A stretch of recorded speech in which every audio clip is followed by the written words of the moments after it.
Age-related hearing loss is one of the most debilitating conditions afflicting the geriatric demographic, affecting more than 50% of individuals 70 and older. The common complaint of those affected is an inability to understand speech, especially in acoustically challenging environments. Solving the underlying causes of this issue is one of the goals of the Reckenzone Lab at UC Davis. The Reckenzone Lab specializes in exploring what constitutes age-related hearing loss. Research on this discipline is important because age-related hearing loss has been correlated with the development of social isolation, depression, Alzheimer's, and dementia. Moreover, since we live in an aging world, with the number of geriatric individuals projected to exceed the young by 2050, this will impose a huge financial burden on the government and healthcare institutions. The world will be pressured to rise to the occasion and offer a solution to alleviate ailments of the huge number of elderly.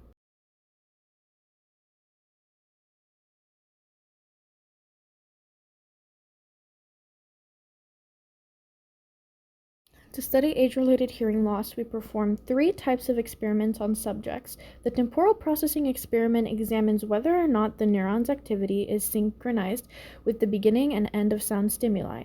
The spectral processing experiment examines the sensitivity of neurons to different frequencies and intensities.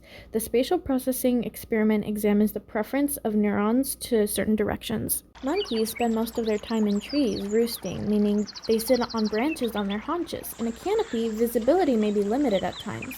Spectral processing allows macaques to collect valuable information about who or what is emitting a noise based on its frequency and intensity, giving them the ability to identify if a predator is nearby without actually seeing it. Spatial processing allows macaques to determine where the sound stimuli is coming from. Temporal processing determines reaction time of the animal based on how quickly their neurons are able to detect and process sound.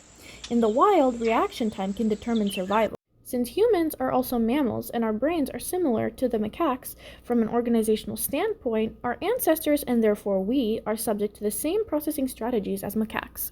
My project aims to explore the changes that occur in the auditory cortex due to age. To achieve this, we will record from a young, middle-aged, and geriatric monkey. Monkeys age 3 times faster than humans. A 26-year-old monkey is considered geriatric and is about the equivalent of a 78-year-old human. We have finished recording from a middle-aged subject. From analysis of those recordings, I have learned that each neuron generally responds best to only one type of processing method. We've begun recording from a geriatric individual, and while we're nowhere near done, we're able to see differences in the responsiveness of neurons to the processing methods previously tested on the middle-aged macaque.